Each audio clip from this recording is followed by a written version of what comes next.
Après avoir acquis la puissance de l'instinct pur lumineux, Goku terrifia le champ de bataille et détruisit tout. Il tua de nombreux assistants et gouverneurs de la destruction. Sur 100 d'assistants, il n'en restait que quelques-uns. Et parmi les gouverneurs de la destruction, la majorité était tombée. Seuls Beerus et quelques gouverneurs couverts de sang survécurent, haletants, tremblants de peur et de stupeur. Tous comprirent la vérité terrifiante. Goku n'avait pas été vaincu, mais expulsé du champ de bataille par le Daishinkan vers la forteresse sombre. Le silence emplissait l'espace autour de Goku. Pas de temps, pas de direction. Goku se tenait là, stupéfait, respirant difficilement, la tête tournant comme s'il sortait d'un rêve lourd. Il murmura « La dernière chose dont je me souviens, c'était mon entraînement avec Whis et Bardock, puis cette explosion, et après, plus rien. » Mais ce qu'il vit en regardant son corps le figea. Sa peau n'était plus la même. Elle s'était transformée dans une texture étrange traversée de symboles lumineux se déplaçant lentement sous la peau, comme des lignes de lumière vivantes. Chaque symbole battait comme un cœur, émettant un bourdonnement léger, semblable à un murmure d'âme. Il leva la main et vit la lumière réagir à sa respiration.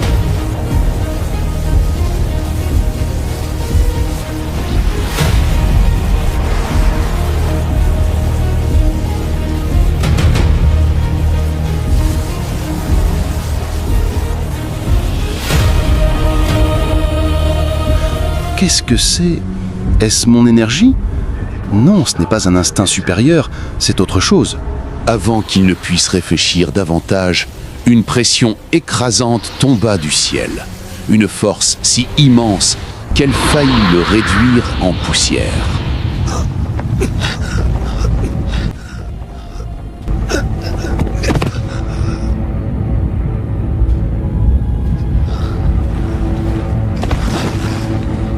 Ses genoux frappèrent le sol. L'air devint si dense qu'il était presque impossible de respirer. Goku tenta de résister, mais son corps se figea complètement, comme si une entité invisible tirait son âme hors de lui.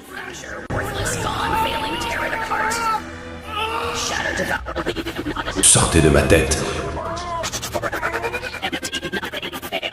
Il commença à entendre des voix, des chuchotements dans des langues incompréhensibles. Goku hurla, essayant de tenir bon. Je ne m'arrêterai pas. Ce n'est pas une pression qui me ferait plier. Je dois continuer.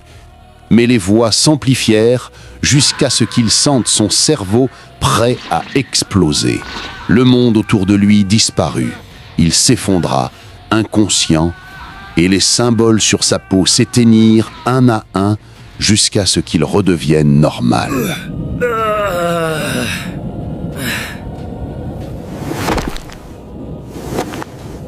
Sur le champ de bataille,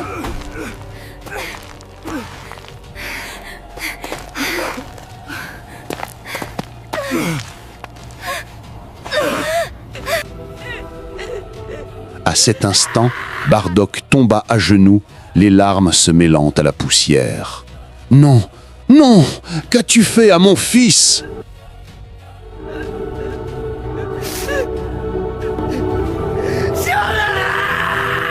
Whis resta silencieux, la tête baissée, incapable de soutenir le regard de quiconque. L'autre côté, les gouverneurs de la destruction survivants, Beerus, Belmoth et Moscou, virent une occasion de tuer Whis.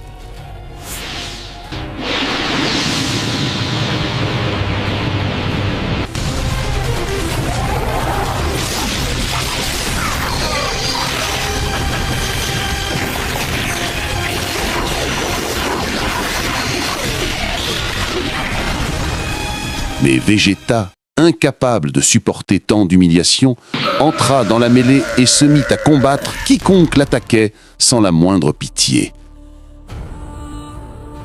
Il est temps d'en finir. Montrez-moi ce que vous avez.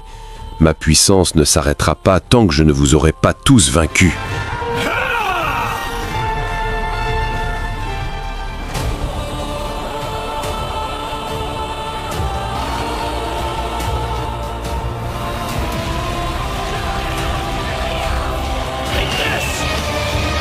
Un seul coup pour chacun de vous suffira. Vous pensez encore pouvoir m'arrêter ?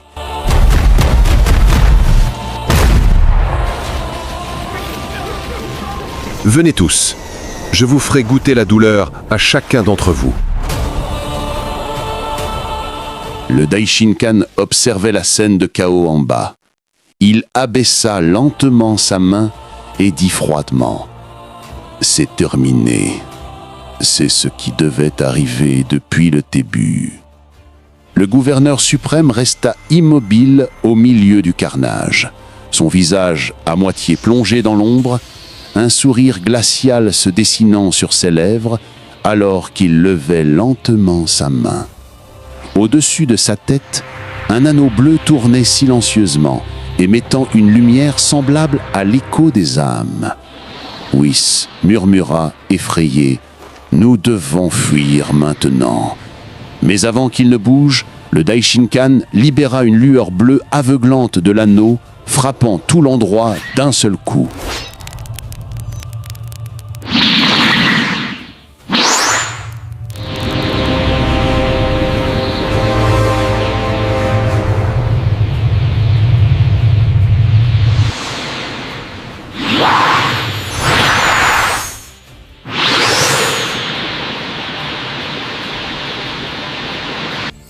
Whis, Vegeta et Bardock furent figés sur place, comme si le temps lui-même s'était arrêté dans leur corps. Whis tenta de résister, mais ses yeux se pétrifièrent. Vegeta essaya de lever son bras, mais son corps se brisa avant même qu'il ne bouge d'un pouce. Bardock, derrière eux, resta figé dans une expression de douleur et d'incompréhension, ses yeux toujours tournés vers l'endroit où Goku avait disparu. Le Daishinkan éclata d'un rire glacial, vide de toute pitié, qui enfla jusqu'à devenir une véritable crise de démence.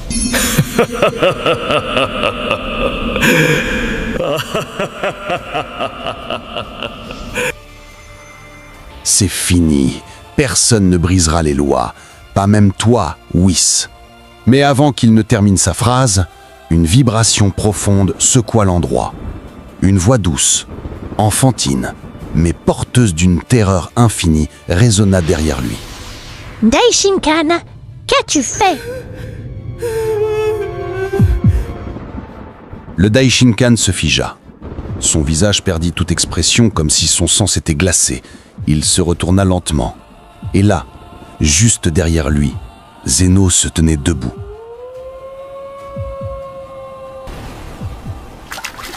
Mais ce n'était pas le Zeno que nous connaissons. Ses vêtements étaient trempés de sueur, ses yeux grands ouverts, et sa voix n'avait plus la moindre innocence. Elle était lourde, brisée, comme si quelque chose en lui s'était définitivement effondré. « C'est fini pour nous, Daishinkan !» Un silence absolu tomba.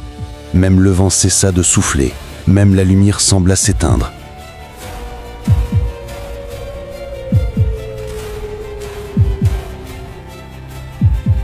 Le Daishinkan, malgré toute son arrogance, ne put prononcer un mot. Le regard de Zeno transperçait son être comme des lames de glace. Tous comprirent alors qu'une force bien plus grande que la guerre venait de s'éveiller et que ce qui allait suivre ne serait pas seulement entre Goku et ses alliés, mais entre le système de Zeno lui-même et le fondateur des Saiyans, ainsi que le chaos se levant sous son palais.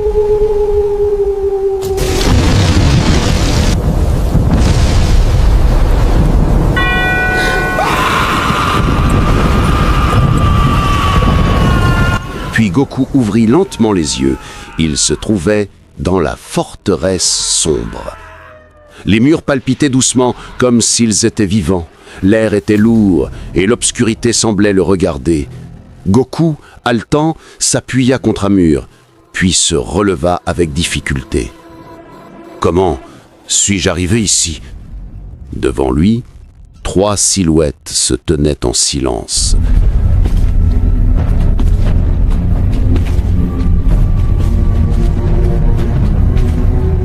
Elles portaient de longues capes noires cachant leur visage.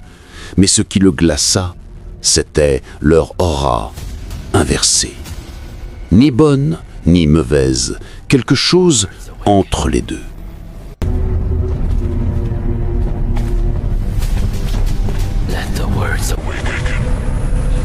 L'un d'eux tenait un livre massif, ouvert à une seule page. Une image y brillait, celle de Goku sous forme de lumière bleue.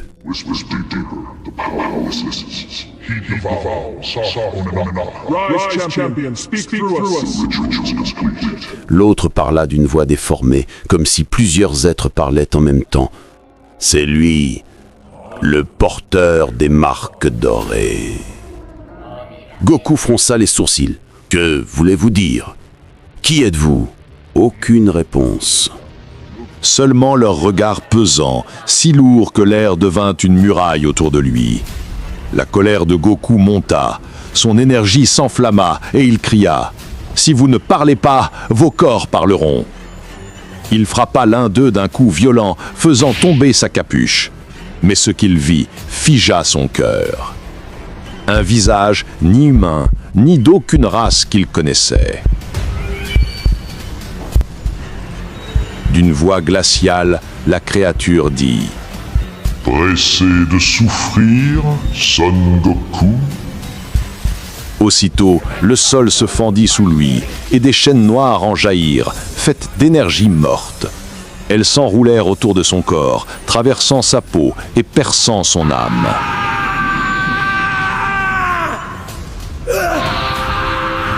Elles commencèrent à lui voler quelque chose, pas seulement sa puissance, mais sa mémoire. Goku hurla de douleur, tenta de se libérer, mais en vain. Les voix des trois gardiens résonnèrent à l'unisson, comme si la forteresse entière parlait.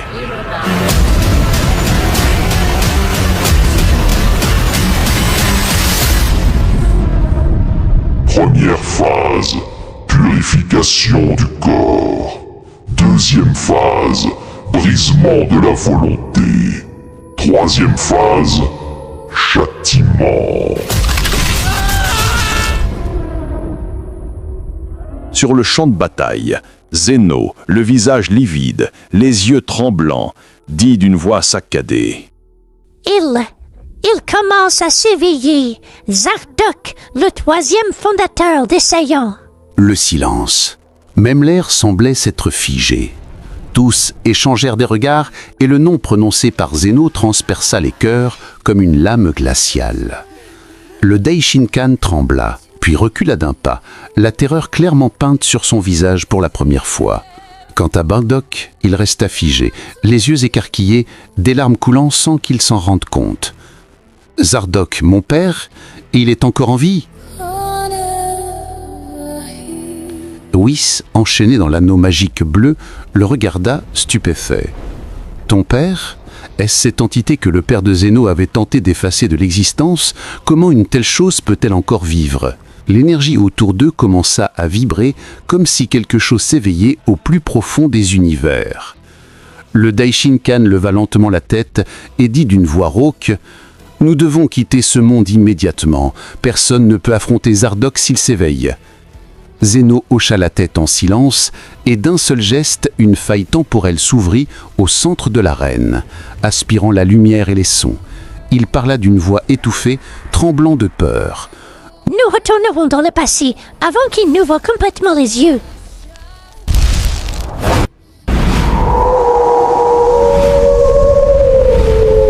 Tous disparurent dans la déchirure du temps. Dans les profondeurs des ténèbres, deux yeux immenses commencèrent à s'ouvrir lentement à l'intérieur du palais abandonné. Ils brillaient d'une lueur blanche pâle, comme la lumière de l'aube avant le jugement. La statue de pierre se leva, et les pierres se mirent à se détacher de son corps.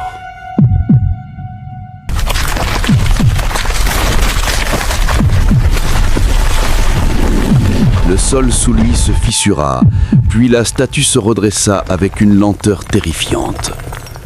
Chaque mouvement faisait tomber de milliers de tonnes de pierres pétrifiées, s'effritant au sol comme des peaux mortes. Sa voix résonna comme le grondement d'un ancien volcan.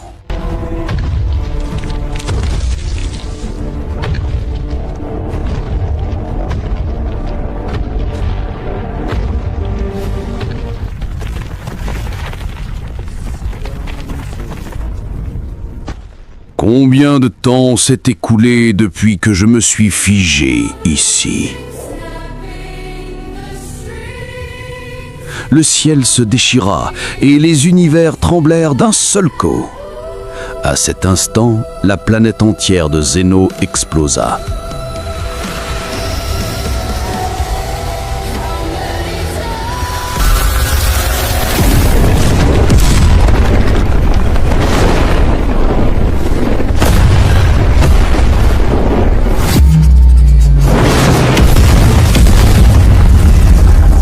Non pas sous une énergie matérielle, mais sous une explosion spirituelle. Comme si son existence même ne pouvait supporter la présence de cet être réveillé. Un grand silence suivit l'explosion. Puis Zardoc sentit les énergies qui respiraient encore à travers les univers, jusqu'à ce qu'il s'arrête brusquement. Cette aura, le sang des Saiyans, il coule encore dans quelqu'un. Deux énergies claires se détachaient dans sa perception. L'une, très lointaine, déformée, cachée dans le brouillard cosmique, celle de Freezer. L'autre, plus proche, petite, mais portant une empreinte ancienne qui lui rappelait la sienne. Il se dirigea vers elle, traversant les univers d'un seul pas.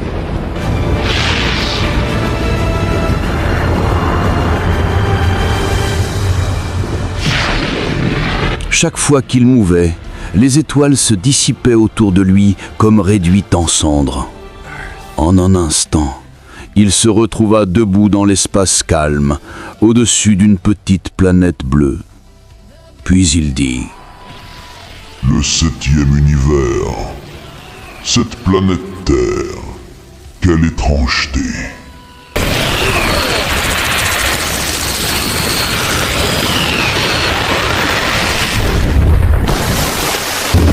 Il descendit lentement.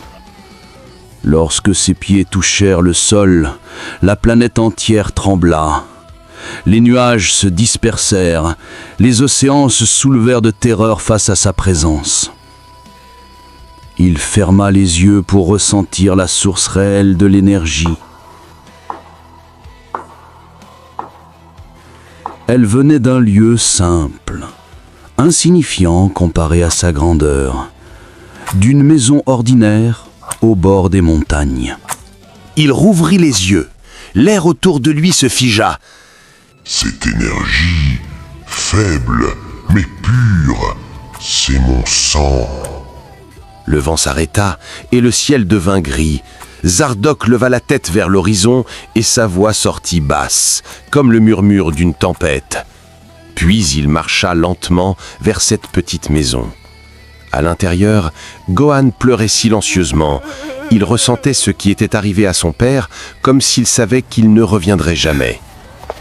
Jusqu'à ce qu'il sente soudain qu'une présence non humaine se tenait devant sa porte.